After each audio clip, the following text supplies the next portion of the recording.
Hello दोस्तों, स्वागत है आप सभी का आपके अपने यूट्यूब चैनल रोनियाल बिजनेस चंद्रा पर। पिछली कक्षाओं में हमने पढ़ा हिंदी शिक्षा शास्त्र में गद्य पद्य व्याकरण शिक्षण और कविता शिक्षण से संबंधित महत्वपूर्ण विधियाँ। आज के सेशन में हम पढ़ेंगे नाटक शिक्षण से संबंधित विधियाँ और रचना शिक्षण से संबंधित विधियाँ। तो शुरू करते हैं।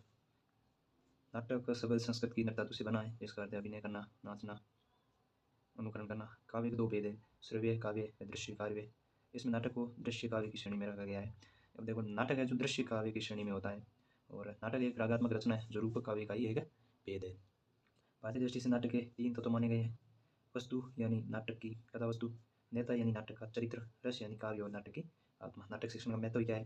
छात्रों को अवसरानुकूल भाव के अनुसार वार्तालाप करने की कला में निपुण करना, छात्रों में अभिनय कला का विकास करना, छात्रों में नैतिक व चारित्रिक गुणों का विकास करना, छात्रों में शुद्धोच्चारण के साथ उचित भाव प्रकाशन की योग्यता का विकास करना, जीवन के विविध पक्षों का ज्ञान कराना।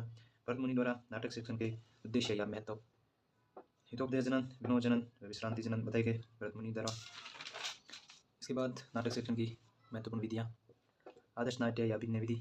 इस विधि में शिक्षक स्वयं संपूर्ण नाटक का भावपूर्ण मुद्रा में वाचिक अभिनय करता है, यानी इसका नाम भी ऐसा ही है। अब नाट्य या अभिनय विधि और आदर्श हो गया, इसका मतलब शिक्षक द्वारा किया गया आदर्श अभिनय विधि।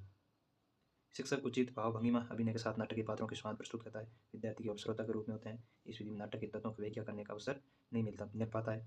इसमें विद्यार्थियों का ध्यान शिक्षक के अभिनय पर अधिक रहता है, जिससे साहित्यिक बोध नहीं हो पाता है। सभी शिक्षक इस स्तर के हाव भाव प्रस्तुत करने में सक्षम नहीं होते हैं। ये केवल प्राथमिक व उच्च प्राथमिक स्तर पर ही उपयोगी है। इसके बाद आती है अभिनय विधि। इस अभिनय विधि की दो रूप है: कक्षा अभिनय विधि और रंगमंच अभिनय विधि। रंगमंच अभिनय विधि। कक्षा अभिनय विधि। इस विधि का प्रयोग कक्षा कक्ष में छात्रों द्वारा किया जाता है। इसमें शिक्षक नाटक के सभी पात्रों की भूमिका छात्रों में वितरित करता है। उसके पश्चात छात्रों द्वारा उचित भाव भंगिमा के साथ प्रसंगानुकूल रूप से नाटक का वाचन किया जाता है। और इसके बाद आती है रंगमंच अभिनय विधि। इस विधि में रंगमंच पर नाटक का मंचन किया जाता है। ये विधि अत्यंत श्रम एवं वह साध्य विधि है। ये विधि प्राथमिक उच्च प्राथमिक स्तर पर उपयोगी नहीं है और ये नाटक शिक्षण की सर्वोत्तम विधि है। वैज्ञा विधि। इस विधि में शिक्षक स्वयं ही पात्रों के स्वादों का वाचन करता है, वह साथ ही उसकी व्याख्या भी करता है। इसमें नाटक के गुण दोषों पर भी प्रकाश डाला जाता है। इस विधि में नाटक शिक्षण गद्यवत एवं निरस्त हो जाता है। ये विधि महाविद्यालय स्तर पर उपयोगी है। समवाय विधि। ये उपयुक्त सभी विधियों का सम्मिश्रण कर शिक्षक द्वारा नाटक शिक्षण करवाने की विधि है। ये विधि नाटक शिक्षण की सर्वश्रेष्ठ विधि है। ये होगी नाटक शिक्षण से संबंधित महत्वपूर्ण विधियाँ। अब आता है रचना शिक्षण। रचना शिक्षण का अर्थ है निर्माण करना, नवसर्जित करना और सजाना, यानी नई नई वस्तुओं का निर्माण करना, अर्थात भावों और विचारों को मौखिक या लिखित रूप में प्रकट करना या प्रकाशित करना हिंदी भाषा में रचना कहलाती है। रचना के रूप: मौखिक रचना और लिखित रचना। रचना शिक्षण का महत्व: छात्रों में शुद्ध और उचित, स्पष्ट और भाषा में अपने विचारों को सावधानीपूर्वक कह सकने की योग्यता विकास करना, छात्रों को साहित्य सृजन की प्रेरणा देना, छात्रों के शब्दकोश में वृद्धि करना, छात्रों की भाषा एवं शैली को सुव्यवस्थित एवं सुबद्ध करना, उच्च विचारों द्वारा अपने सामाजिक जीवन को सुसंस्कृत बनाना। अब रचना शिक्षण की प्रमुख विधियाँ। उद्बोधन विधि। इस विधि में रचना के लिए प्रस्तुत विषय के संबंध में विद्यार्थियों की जिज्ञासा जागृत की जाती है और यह सामग्री को क्रमबद्ध रूप से व्यक्त करने के लिए उन्हें प्रेरित किया जाता है।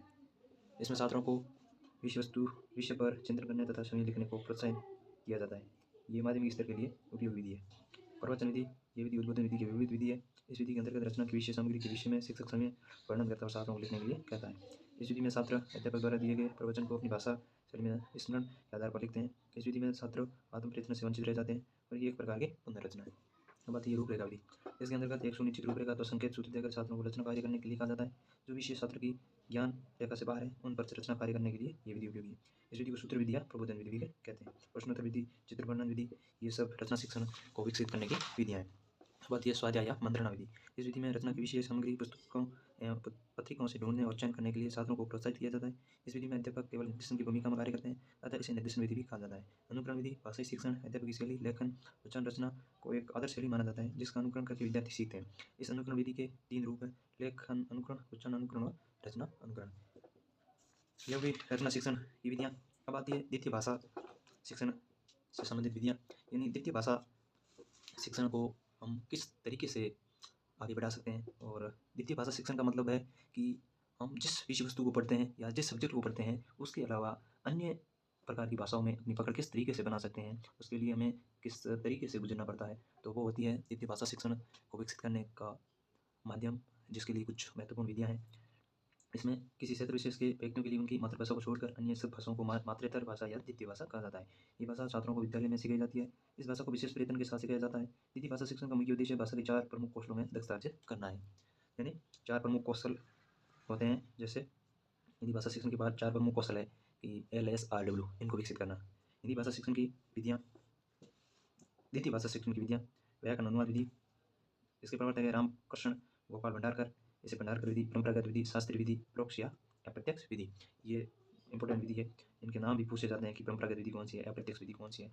इसमें व्याकरण अनुवाद विधि, इसके ये नाम है। ये द्वितीय भाषा शिक्षण की सर्वाधिक प्रचलित व सबसे प्राचीन विधि है। ये व्याकरण को भाषा की आत्मा मानती है। इस विधि का सर्वप्रथम प्रयोग संस्कृत शिक्षण हेतु किया गया था। यानी आमतौर पर लगभग इसी विधि से शिक्षण कक्षाओं में करवाया जाता है। तो ये सबसे प्राचीन और प्रचलित विधि भी मानी जाती है। इस विधि से में ये माना जाता है कि प्रत्येक बालक अपनी मातृभाषा पर पूर्ण अधिकार होता है तथा दूसरी भाषा को बालक की मातृभाषा में अनुदित कर सिखाना सरल होता है। यानी इसमें जो द्वितीय भाषा होती है उसे बालक की मातृभाषा में कन्वर्ट कर दिया जाता है, यानी बालक की मातृभाषा में अनुवाद करके उस बालक को सिखाया जाता है। जैसे बालक विषय वस्तु को सीखने में रुचि लेता है। इसमें द्वितीय भाषा की मूल ध्वनियों, शब्दों और वाक्यों तथा उसके व्याकरण का ज्ञान कराया जाता है और ये ज्ञान अनुवाद के द्वारा कराया जाता है। अनुवाद इस विधि का अनिवार्य अंग माना जाता है। इस विधि में दूसरी भाषा के वाक्यों का शब्द से अनुवाद बालक की मातृभाषा में किया जाता है तथा दूसरी भाषा के व्याकरण की तुलना बालक की मातृभाषा के व्याकरण से की जाती है। इस विधि में द्वितीय भाषा की व्याकरण पहले सिखाते हैं, वह भाषा बाद में सिखाई जाती है। यानी जो भाषा हम द्वितीय भाषा सीखना चाहते हैं, मातृभाषा के अलावा जो द्वितीय भाषा हम सीखना चाहते हैं, उससे संबंधित व्याकरण पहले सिखाते हैं और उसके बाद उस भाषा को सिखाते हैं। इस विधि में भाषा को बोलने की अपेक्षा पढ़ने व लिखने पर अधिक बल दिया जाता है। इसमें भाषा के स्थान पर भाषिक तत्वों के ज्ञान पर विशेष रूप से ध्यान दिया जाता है। इसमें द्वितीय भाषा की समय शिक्षण वाले भंडार विधि पर आधारित होती है। अब इस विधि की कुछ विशेषताएं हैं, कुछ इसके दोष हैं। ये प्राचीन और परंपरागत विधि है। ये भाषा के तत्वों के ज्ञान पर अधिक बल देती है। यह हिंदी भाषी लोगों को हिंदी का सामान्य ज्ञान करवाने तो उपयोगी विधि है। अब इस विधि के दोष, इसमें भाषा में कुशलता अर्जित करना संभव नहीं है। ये रटने को प्रोत्साहित करती है, यानी इसमें रटन प्रक्रिया इस प्रकार की होती है कि द्वितीय भाषा शिक्षण के व्याकरण से संबंधित जितने भी नियम होते हैं वो बालक को पहले रटवाए जाते हैं। इसमें भाषा को बोलने का अवसर अत्यंत कम होता है। इसमें भाषा का व्यवहारिक पक्ष अनुपस्थित रहता है। इसमें शिक्षण का अधिकांश समय अनुवाद में ही खर्च हो जाता है। इसमें व्याकरण शिक्षण को अधिक समय मिलता है। ये एक अनवैज्ञानिक विधि है। अब इसी विधि का प्रयोग लंबे समय तक चलता रहा तो इसके विपरीत कुछ शिक्षा शास्त्रों ने कहा कि ये विधि उपयोगी नहीं है वर्तमान परिदृश्य को देखते हुए, तो उन्होंने नई विकसित विधियाँ शुरू की। तो उसमें है एक भंडारकर विधि के विरुद्ध विधि प्रत्यक्ष विधि। प्रत्यक्ष विधि के प्रवर्तक है वकील या गुलिमोइत्य, जिसे सुगम विधि, निर्बाध विधि और प्राकृतिक विधि या सहमत विधि भी कहते हैं। इस प्रत्यक्ष विधि का जन्म व्याकरण अनुवाद विधि की प्रतिक्रिया के रूप में हुआ है। यह विधि मानती है कि जिस प्रकार बालक अनुकरण से मातृभाषा को सीखता है, ठीक उसी प्रकार अनुकरण से वह दूसरी भाषा को भी सीख सकता है। यानी प्रत्यक्ष विधि में ये सिखाया जाता है कि बालक यदि द्वितीय भाषा सीखना चाहता है तो उसे मातृभाषा में उस भाषा का अनुवाद नहीं किया जाएगा, डायरेक्ट प्रत्यक्ष तौर पर उसी भाषा को उसी रूप में सीखना होगा। जबकि भंडारकर विधि में ये विपरीत था। इस विधि में बच्चों को द्वितीय भाषा उसी रूप में सिखाई जाती है जिस रूप में वे मातृभाषा सीखते हैं, अर्थात द्वितीय भाषा सिखाने के लिए द्वितीय भाषा ही माध्यम रखा जाता है। इसमें भाषा का शिक्षण करवाते समय संपूर्ण शिक्षण प्रक्रिया में उसी ही भाषा का प्रयोग किया जाता है जो भाषा बालक को सिखाई जाती है। साथ ही सभी दिशा निर्देश द्वितीय भाषा शिक्षण में दिए जाते हैं। इस विधि में मातृभाषा का प्रयोग नहीं किया जाता है। इस विधि में शिक्षक कोई वस्तु या उसका चित्र दिखाकर भाषा का अभ्यास करवाता है। इस विधि में वार्तालाप, मौखिक कार्य या बोलने के अभ्यास पर अधिक बल दिया जाता है। इस विधि में व्याकरण का प्रयोग नहीं किया जाता है। इसमें वाक्य को पूर्ण इकाई माना जाता है। इसका आरंभ जॉन कॉमिनिस ने 17वीं सदी में व्याकरण अनुवाद विधि के स्थान पर इस अन्य विधि का प्रयोग करने का सुझाव दिया था। इस विधि का आरंभ फ्रांस से माना जाता है। इस विधि का आरंभ 1901 में फ्रांस में अंग्रेजी भाषा सिखाने के लिए किया गया था। इसके अनुकरण से भारत में इसका प्रयोग बंगाल में टिपिंग, मुंबई में फ्रेजर तथा चेन्नई में जेटस ने किया था। तो ये महत्वपूर्ण लाइन है, यहाँ से प्रश्न पूछा जाता है। गुण, इस विधि के गुण, इस विधि में भाषा सीखने के लिए उसी भाषा का प्रयोग करते हैं जिससे ये विधि व्याकरण अनुवाद विधि के दोष का निराकरण करती है। ये बालकों की अनुभूति व अभिव्यक्ति में सीधा समझ स्थापित कर देती है। इसके प्रयोग से दूसरी भाषा को रटने की आवश्यकता नहीं होती है। इसमें मौखिक, सुनने, बोलने कार्य पर अधिक बल दिया जाता है। इसमें भाषा सीखने वाक्य से प्रारंभ किया जाता है। ये एक मनोवैज्ञानिक विधि है। इस विधि में लेखन कार्य अति न्यून होता है। इससे बालक को सीमित शब्दावली का ज्ञान हो पाता है, जैसे ये विधि भावार्थक संज्ञा शब्दों का ज्ञान नहीं करा पाती है। इसमें बालक को व्याकरण का ज्ञान नहीं कराया जाता है। शिक्षण की मातृभाषा का प्रयोग नहीं किया जाता है। इस विधि से रचना शिक्षण का पर्याप्त ज्ञान नहीं हो पाता है। तो ये होती है द्वितीय भाषा शिक्षण को विकसित करने की प्रत्यक्ष विधि। इसके बाद आती है द्विभाषी विधि। इसके प्रवर्तक है CJ डॉल्सन। ये विधि विदेशी भाषा सिखाने के लिए उपयुक्त विधि है। यानी ये द्विभाषी विधि है जो व्याकरण विधि, व्याकरण अनुवाद विधि और प्रत्यक्ष विधि के बीच का माध्यम है। इस विधि में शिक्षक विदेशी भाषा के मूल शब्दों का अनुवाद बालक मातृभाषा में करता है। इस विधि में भाषा को बोलने पर अधिक बल दिया जाता है। दोनों भाषाओं और उनके व्याकरण की तुलना करके नई भाषा सीख जाता है। इस विधि को व्याकरण अनुवाद विधि, प्रत्यक्ष विधि के मध्य की विधि कहा जाता है। इस विधि से विदेशी भाषा सीखना सरल होता है। इसमें बालक को विदेशी भाषा सीखने के लिए उसके पूर्वानुभव और अधिक ज्ञान की सहायता ली जाती है। इसके दोष है कि इस विधि में बालक भाषा के प्रमुख कौशल तो सीख जाता है परंतु साहित्यिक तत्व के बोध, नैतिक मूल्य आदि का ज्ञान नहीं कर पाता है। इसमें बालक मातृभाषा के शब्दों के अर्थ और उसकी व्याकरण का प्रयोग द्वितीय भाषा में कर लेता है। यह दशा मातृभाषा का प्रक्षेप कहलाती है।